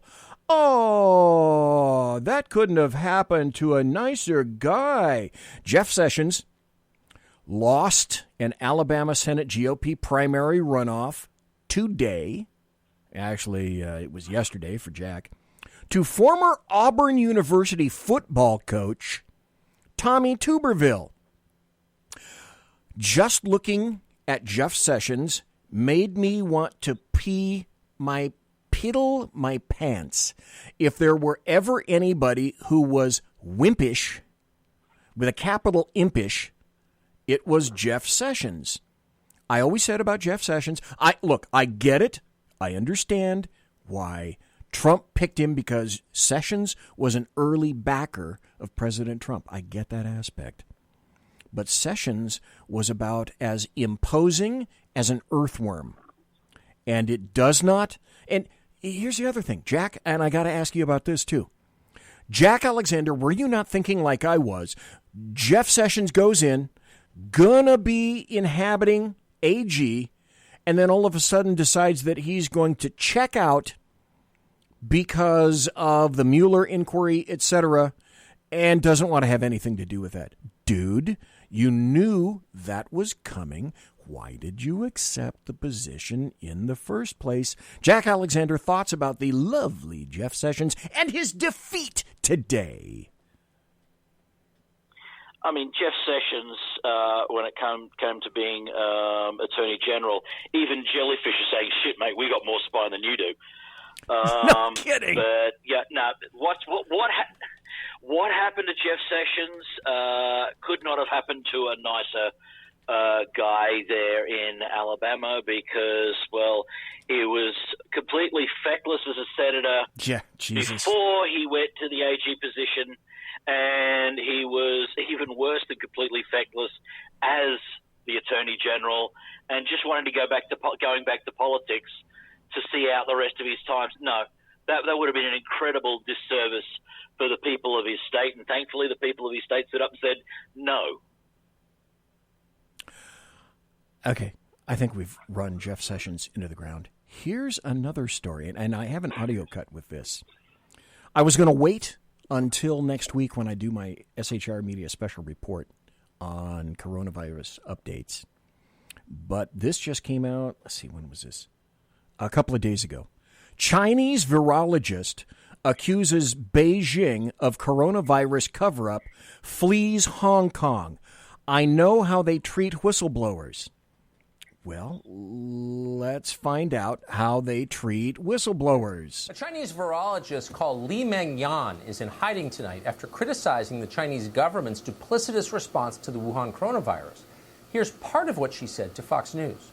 The reason I came to U.S. is because I deliver the message of the truth of COVID-19. If I tell it in Hong Kong, the moment I start to tell it, I will be disappeared and killed. No one can hear me. So for this purpose, I would like to go to U.S. and tell the truth of the origins of COVID-19 to the world, to let people understand how terrible, how dangerous it is. This is nothing about politics. This is a thing about whether all the human in the world can survive. For telling the truth, the doctor says she'll be, quote, disappeared and killed. Let me stop right there just for a second. We'll go back to the cut from Tucker Carlson. But I want to ask you, Jack, not long ago, I would have, especially around, I don't know, February, March, right around in there, maybe even April, a lot of people would have said, you're an absolute tinfoil nutter to think that was this purposely introduced in some fashion to the rest of the world by China. And because 2020 has, if there's one thing that 2020 has done to me, it's absolutely disabused me of the concept of coinkydink. There is no such thing as coincidence anymore. I don't damn believe it. So is there anything at all, do you think, Jack Alexander, to the possible contention that China let this, what I think may be proven at some point, I don't know, maybe not, to be an engineered virus designed to escape, and the planning, the timing of it was not a coincidence. Jack, your thoughts? Well, if you're wearing a tinfoil hat. I've been accused of running the tinfoil hat factory, because I was saying that from, that this was not a coincidence from the word go. I started tracing the hotspots from the word go, and wherever it cropped up internationally, these were all countries that were now beginning to take the lead of President Trump and demanding that China stop stealing their intellectual property, that they wanted to get more of a fair trade deal out of China, and so on. And most of these countries that had the hotspots also had a massive Chinese foreign students coming into those countries. Yes. The United States has a lot of them. Australia has a lot of them, and so on. And China shut down internal travel because of Wuhan. Before they told the rest of the world what was going on, but they kept allowing flights out of Wuhan to the rest of the world. Yes, they did. Look, I've always said that this was a coordinated biological terrorist attack on behalf of the Chinese Communist Party, and I said that from day one. Here's the other. To me, it didn't matter where. To me, it didn't matter whether the virus was man-made or it came from the bat story. The fact that they deliberately engineered a situation where they could spread it to the world still makes it an act of terrorism, whether it was man-made or not. In other times, that may have even been considered an act of war. But the other truth about all of this is we are so indelibly linked now with China, and only because of this, I still say it's because of Trump that we discovered how corrupt Washington, D.C. is, even more corrupt than we thought. How corrupt and in just embedded like a tick the deep state is, and how reliant upon communist China we are as a nation. Medicines, PPE, equipment, all of those things, all of that manufacturing needs to come back to the United States because they could and were for a time holding us hostage. That shit has got to stop. That has flown. This is the government, the NBA, and so much of corporate America and so many of our politicians suck up to, one that murders doctors for telling the truth. This doctor says Beijing is suppressing vital information about the virus. There are many patients that don't get treatment on time and diagnosis on time. There is no protection for both doctors and the patient and common people. And also, the government doesn't allow people to release such information. Hospital doctors are scared, but they cannot talk. CDC staffs are scared. I feel very disappointed. Okay, stop. Did you hear what she said? CDC staffs are scared. But I already know this would happen because I know the corruption among this kind of international organization like WHO, to China government, to China Communist Party government. So what she just said is there is a direct linkage, and she should know, between the Chinese government and the WHO, and yet leftists are screaming at the top of their heads that, oh my God, we got out of the WHO, and we're not going to be paying Chinese communists to work against us. What a shock. Jack? This woman needs to be brought up before a joint sitting or a joint hearing at the Capitol. Yes. And to get this completely laid out and on the books and get her testimony, a sworn testimony, down. And really highlight what's and then maybe taken from the United States to Australia to testify in front of the Australian Parliament and to the United Kingdom and all the other countries that are provided, that are being hammered by this. and to really expose what's going on. And then I don't know, maybe it's time for the free nations of the world to start blockading Chinese ports. I mean, bankrupt the sons of bitches. I was fairly assured that may occur maybe a couple of months ago. Now I don't know, and I can be guaranteed, everyone can be guaranteed that come November, if Biden or what comes to represent Biden, because it certainly isn't he himself, will be back in the Chi-Com's pockets back again if Biden wins we wake up on November 4th, and oh my God.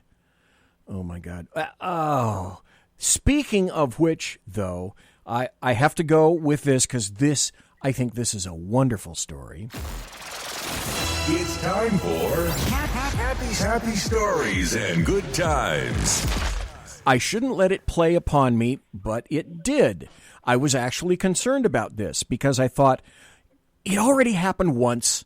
Are we going to let it happen again? And luckily, somebody in the federal judicial system decided, no, it's not going to happen again. This is the happy story.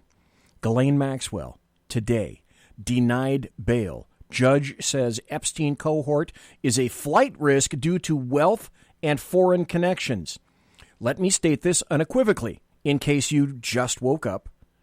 Epstein didn't commit suicide. I know that's a shocker to a lot of you.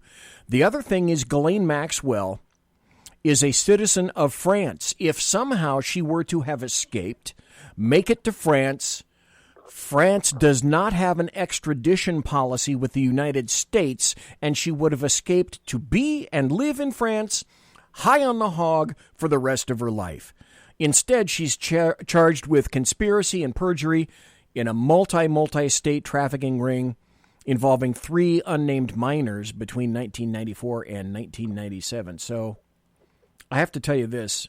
There was a New York judge today. He denied her bail request and her push for home confinement as she awaited trial on sex trafficking charges. The judge, I could kiss her.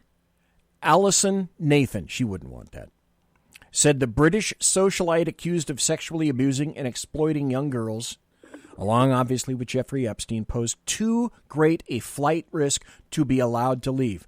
I have to tell you, Jack Alexander and people that are listening to me right now, live or in podcast, I actually thought that there was going to be some judge who would say, you know what, $3 million bail, that sounds reasonable to me. We know you're going to hang around. You're going to hang around. Here, wear your ankle monitor, Jack.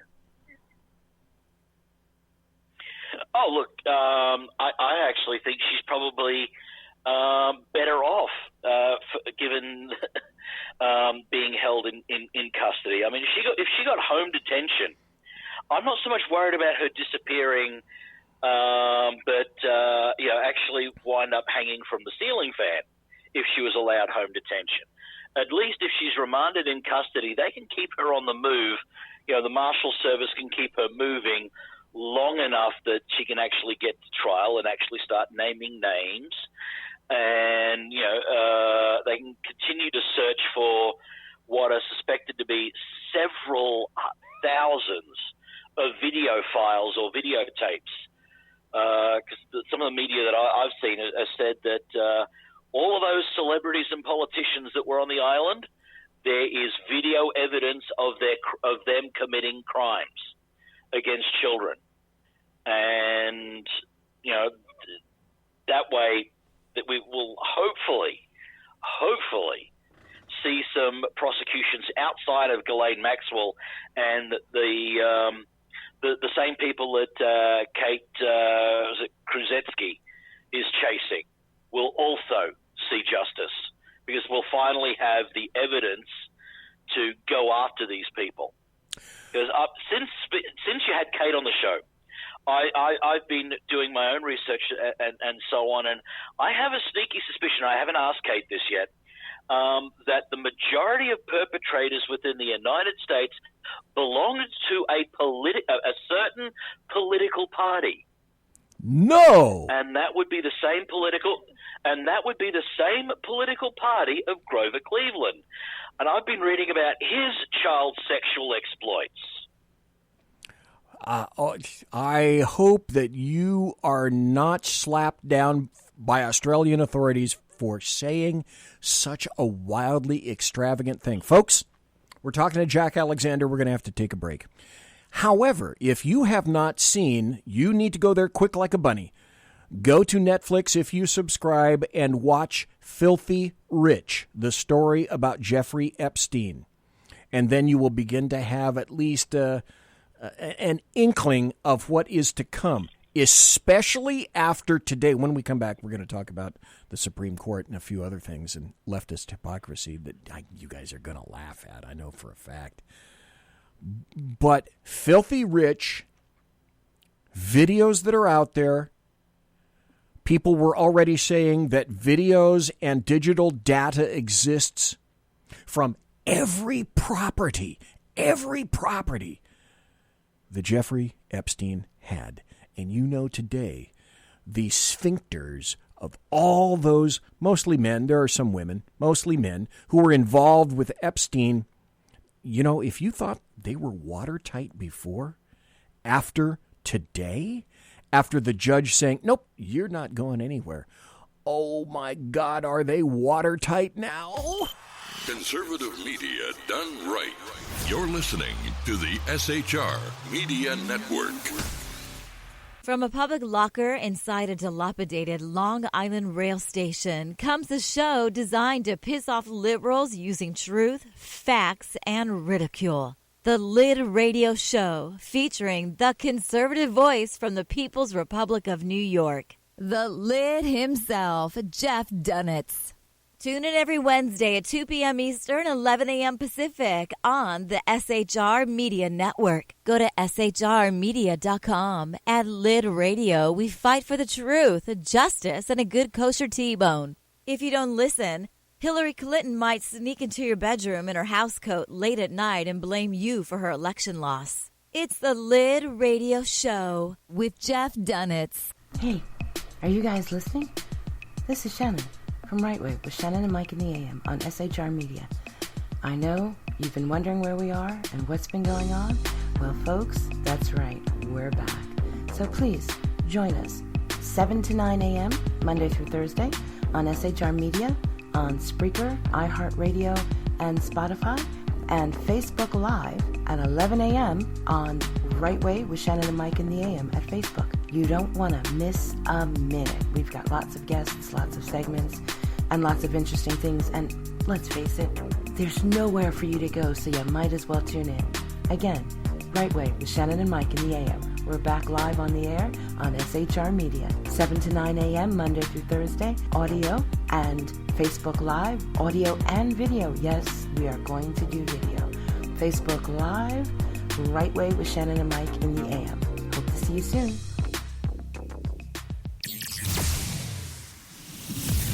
Broadcasting behind enemy lines in occupied California, a mere 2 miles from the state capital, the bloviating Zeppelin's Berserk Bobcat Saloon radio show can be heard every Tuesday and Thursday night at 8 p.m. Pacific and 11 p.m. Eastern, only on the SHR Media Network. Go to shrmedia.com to listen. You can also watch on the SHR Media Facebook page and the SHR Media YouTube channel. No goldfish were abused in the making of this ad.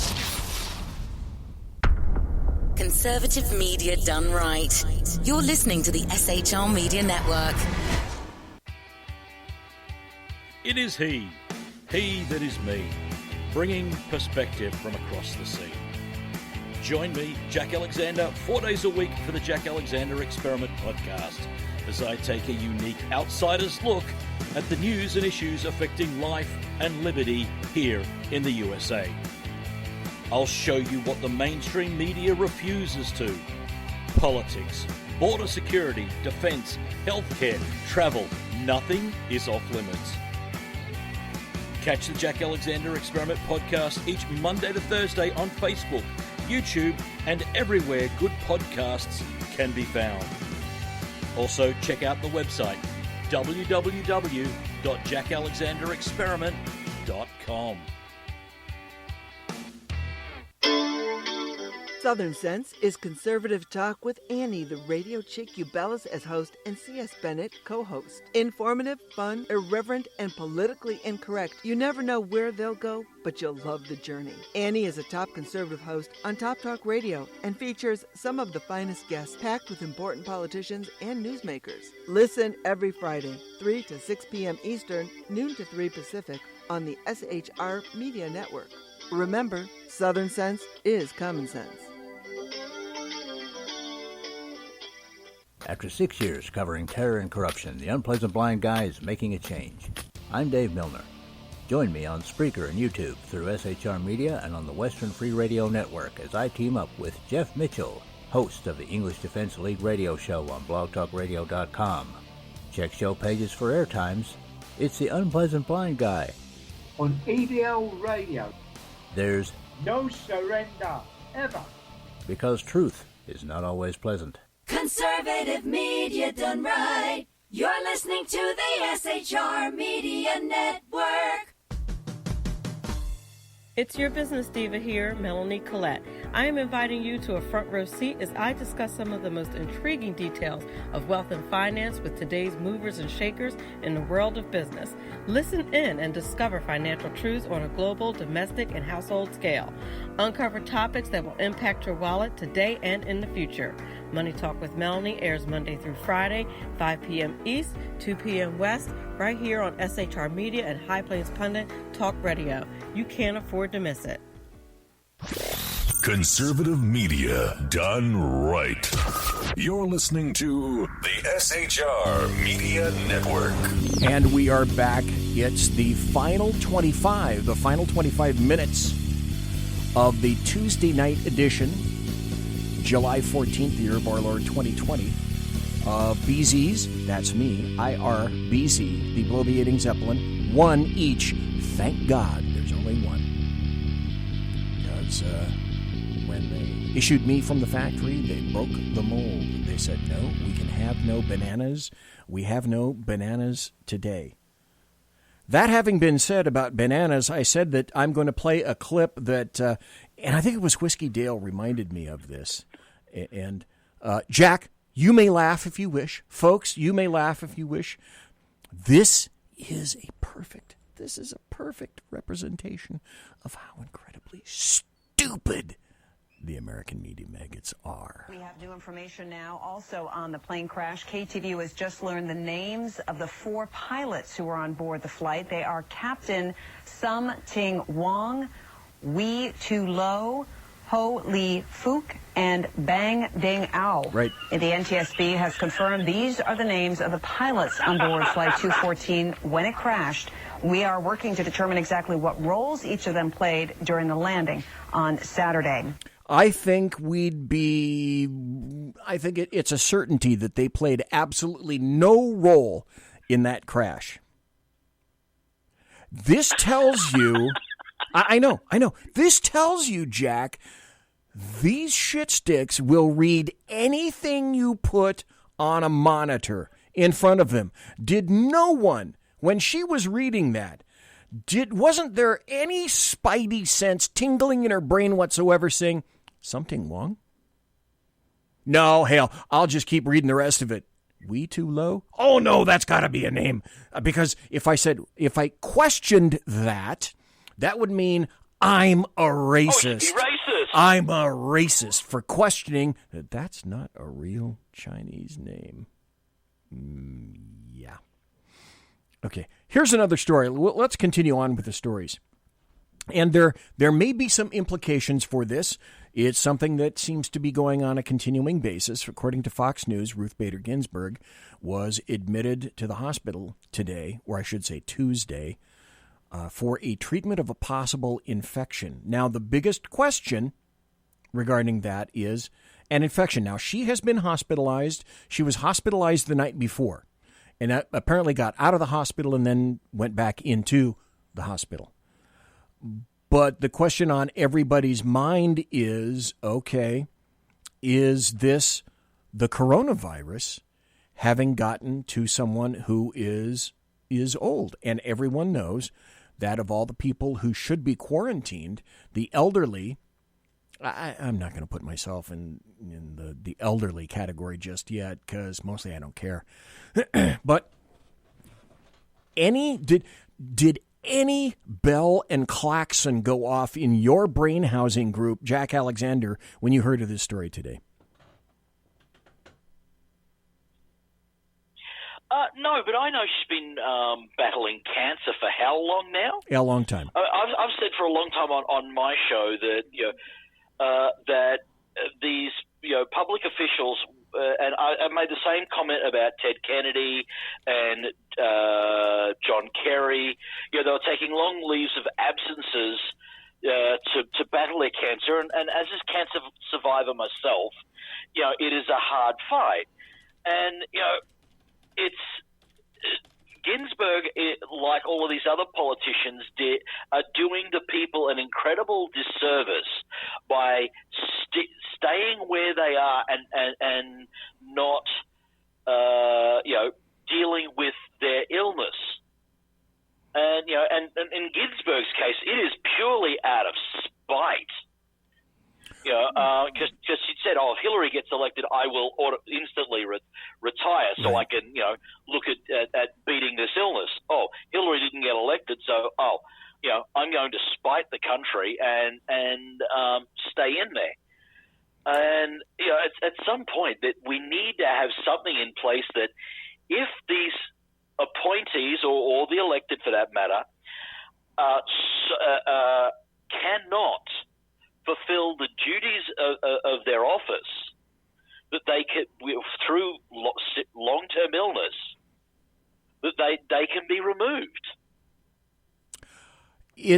I'm sorry that she's had cancer. I've had cancer before, twice. I'm a cancer survivor, so I'm still here. Having said that, you really think about it, you really don't need Justice Ginsburg anymore. Because if you consider the situation, hey, we have John Roberts. Here's another good story. Yeah. Okay, there's a time delay. I get it. And Elena Kagan and Sonia Sotomayor. Right. We don't need Ginsburg anymore. We've got three others. The list is endless. Here's another happy story. And this was squirreled away. Nobody saw this story, but I did. This is from Just the News. This is what John Solomon had to create when he was kicked out of the Hill. John Solomon is one of the handful of actual journalists left in the United States. So from justthenews.com, Trump cuts Biden's lead almost in half, gains 13 points among independents since last month. This is a story that no one has covered. All the gains came from male voters. In both polls, Trump trailed by 14 points among women. A month ago, he trailed among men by 9. This month, he leads by 2. Now, the biggest question that I said involving this is, folks, does anyone on this planet think that there is anybody who's a real honest-to-God independent, air quotes, independent, who is still to this day, July 14th, 2020, is still saying something similar to, well, I just don't have any opinion on Trump. I don't know. I could go any way on Trump. Some days I like him. Some days I don't. I just don't have any real thoughts. Bullshit. Absolute bullshit. Unless you are so brain damaged that you're a stegosaurus and you cannot walk. Like a stegosaurus had a brain the size of a walnut and then had a ganglion of nerves in his hips to make his rear legs move. Well, yeah, that is AOC. Okay, sorry about that. And I'm insulting stegosauri when I say that, but does anybody believe that? I don't. Jack, I know you don't.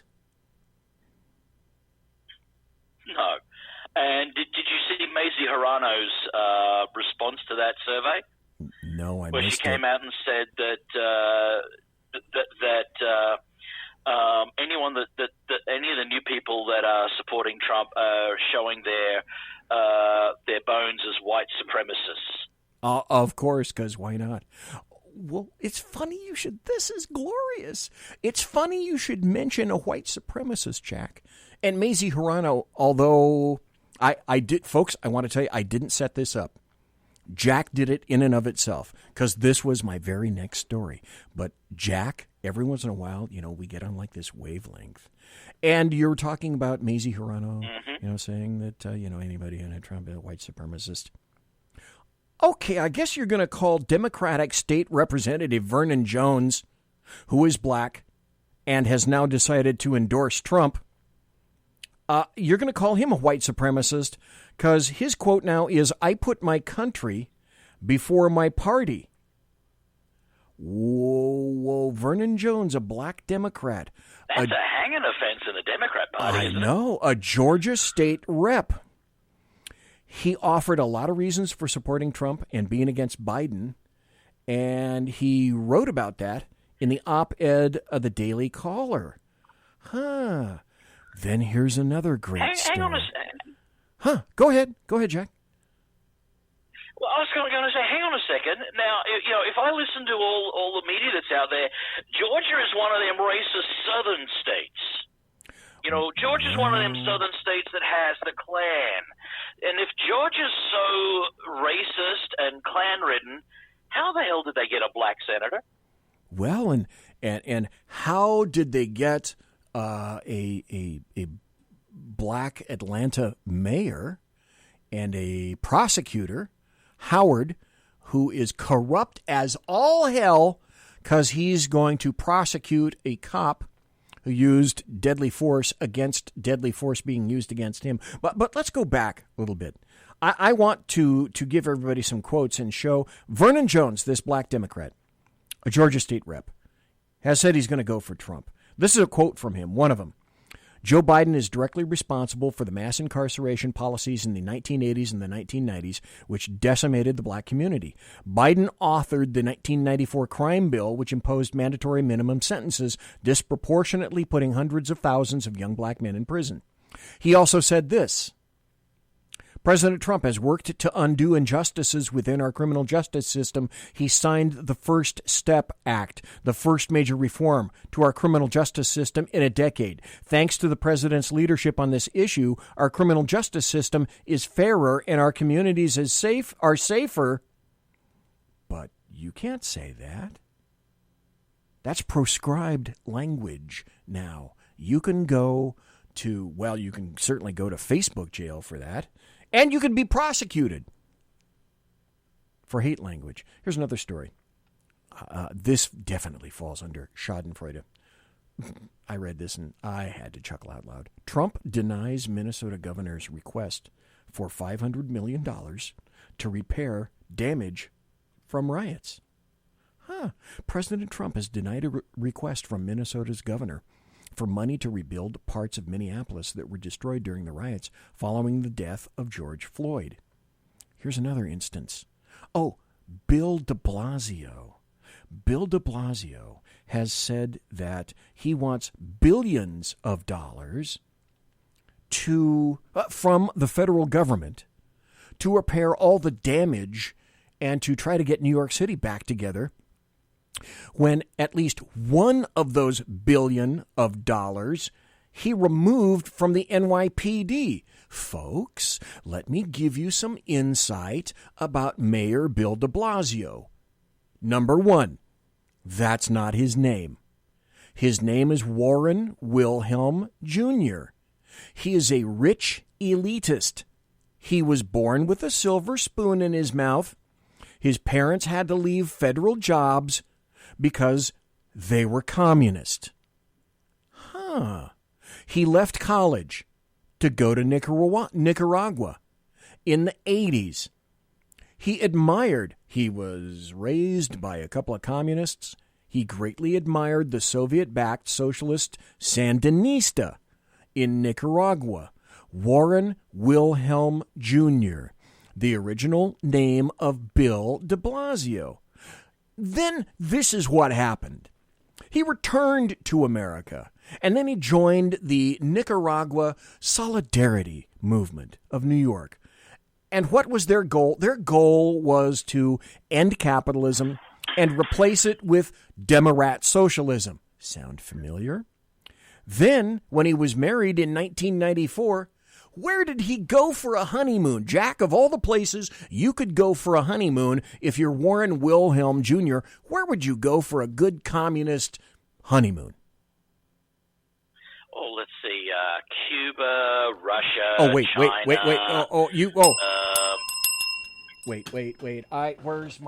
Where's my other thing? Because you got it. This is all you. Yeah, you got it. Cuba was the first place.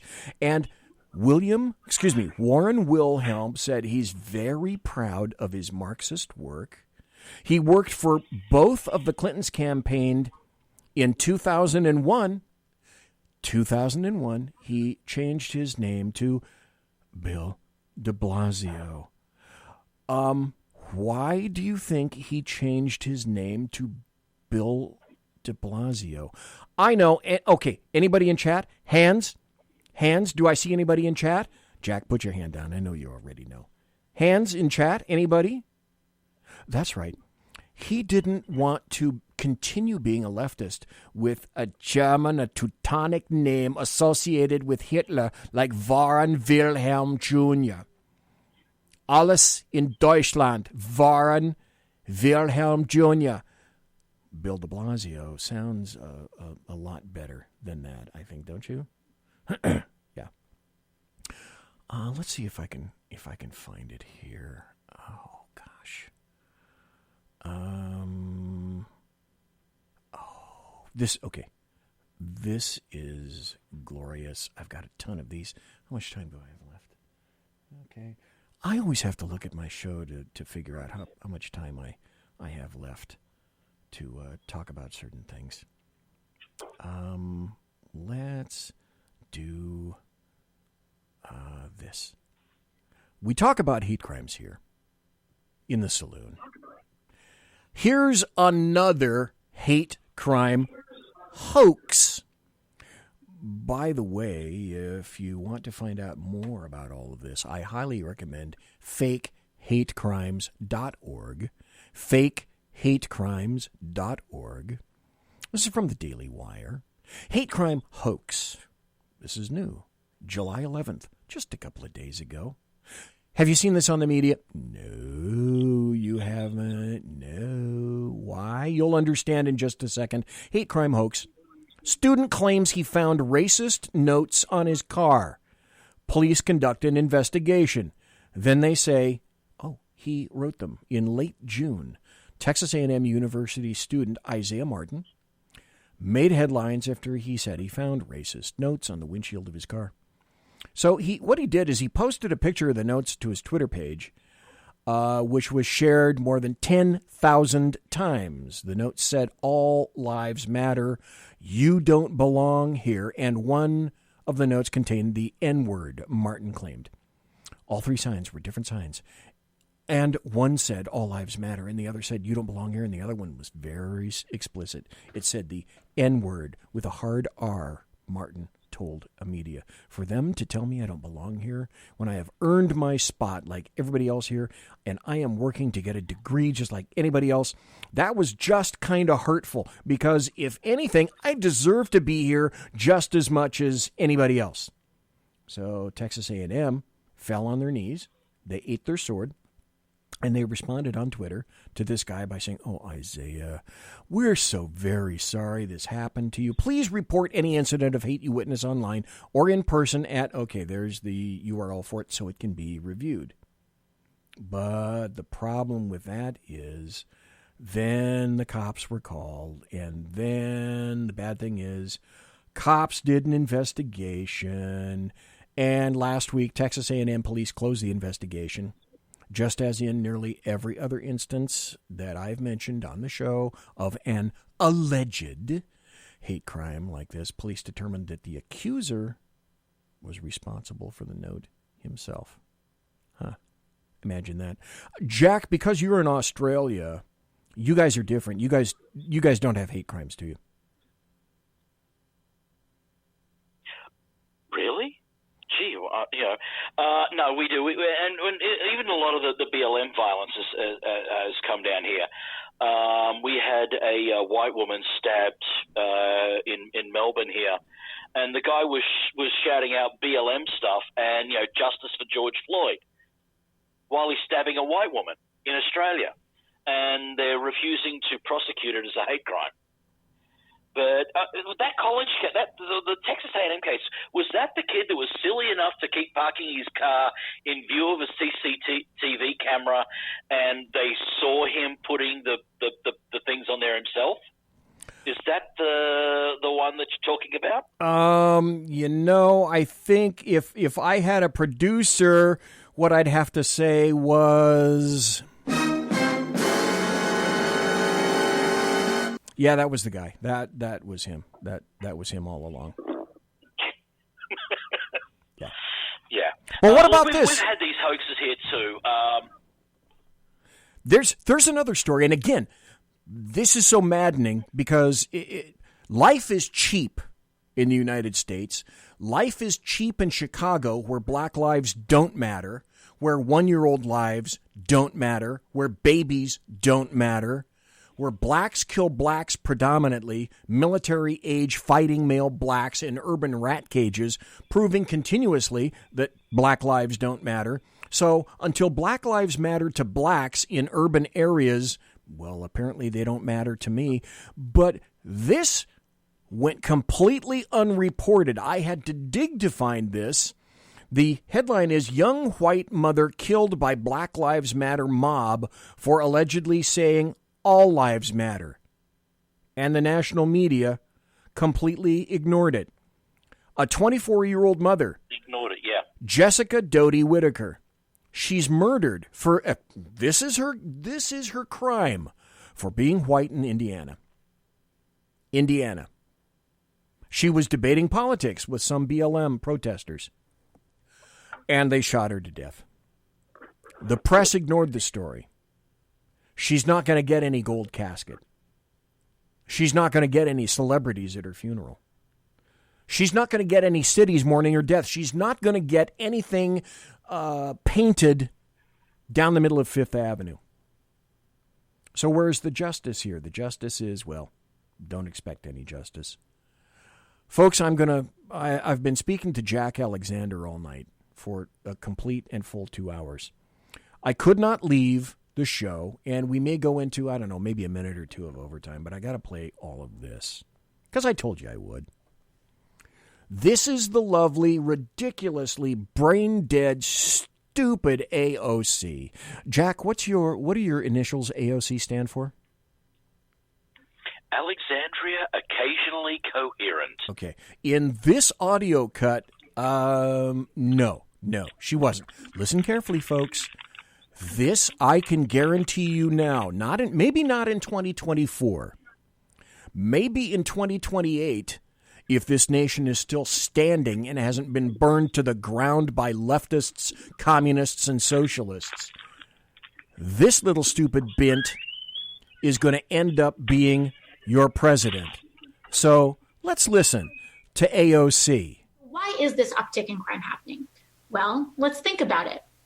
She's talking about the crime in New York City. We think this has to do with the fact that there's record unemployment in the United States right now? The fact brought by Wuhan 19. That people are at a level of economic desperation that we have not seen since the Great Recession. Maybe this has to do with the fact that people aren't paying their rent and are scared to pay their rent. Wait. You heard that right. People aren't paying their rent, Jack, because they're scared to pay their rent. People feature this. People aren't paying their rent because people are afraid to pay their rent. Jack?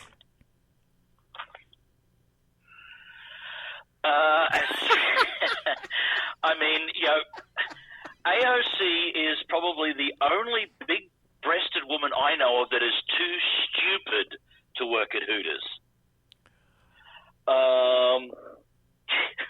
Let's face it. How this AOC and those of her ilk, and you can add Maxine Waters and a lot of these other. It proves that the United States is not a racist country, because if these dipshits and the moronic verbal diarrhea that comes out of their mouths can get elected to the highest levels of government in the country, absolutely proves there is not systemic racism in the United States. And just as I said in Facebook, this got me in Facebook jail, I said, Jesus, America is fucking stupid. Proscribed for 1 month, but wait, there's more. That was only a third of what she said. Let's continue, AOC. And so they go out and they need to feed their child and they don't have money. So you maybe have to, they're put in a position where they feel like they either need to shoplift some bread or go hungry that night. Okay, so this is what she's saying, Jack, is that all those looters and rioters in New York, Philadelphia, Milwaukee, Minneapolis, Atlanta, any leftist urban rat cage, New York, they were rioting for bread. Did you know that, Jack? All the markets got set on bullshit. No, they didn't. They all stole as many Nike shoes and jewelry stores and Targets. The last thing on their mind was bread. Oh my God! But wait. I mean, all the riots that I've seen at the Walmarts and so on, I didn't see any of them walking out with bread under their arms. Oh, I didn't. Big screen either. TVs, Nike clothes, alcohol. None of them had bread. Unless Walmart has started selling loaves of bread that are 75, that have a screen size of 75 inches. Right. Bread. It's. I don't know. Maybe it's an acronym for something. But wait, there's more. There is more. Right. Maybe it's the fact that unemployment provisions have not been given to everyone. Maybe it's because of the fact that some people still haven't gotten their stimulus checks yet. Right. It's all about the bread. And that's why I had to play that for you tonight. Jack, Alexander, one each. If people want to listen to your show, where do they go, sir? They can catch me Monday to Thursdays on Facebook, YouTube, and Magabook. And I've also posted the links in Parler as well. For the links to the video of my show, you can check out the website, www.jackalexanderexperiment.com. Follow me on Instagram and Twitter at ExperimentJack. Let's see. I think that's about all of it. Just before we go, I mentioned it in chat. Okay. I mentioned there's an Australian connection to the whole Epstein thing. Right. Yes. And I said I wanted to hear that. Yes. And several Australian politicians have been named as persons that have frequented Pedophile Island, including a sitting Prime Minister at the time. Julia Gillard, Australia's first female Prime Minister, while she was in that position, visited Epstein's Pedophile Island. As Alice in Wonderland said, curiouser and curiouser. Yes, and thank you for being here tonight, Jack. Appreciate it.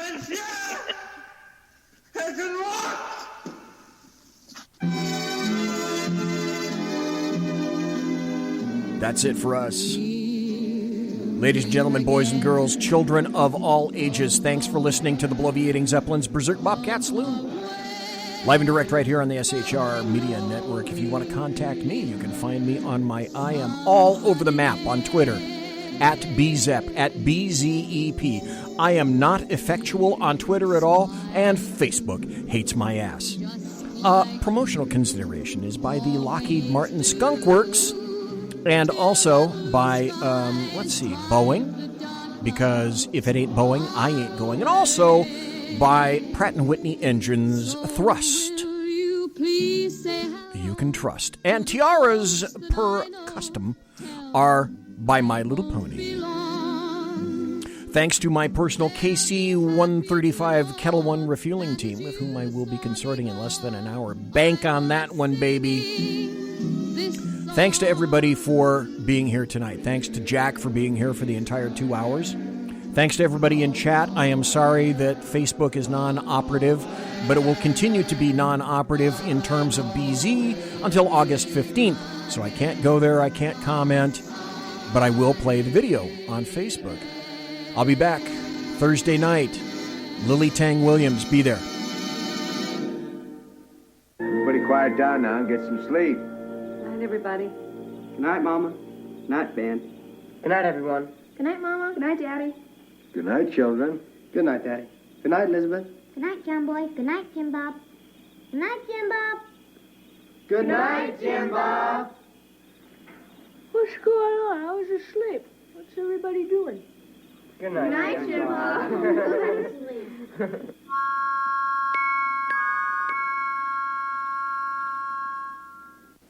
Good night, and good luck.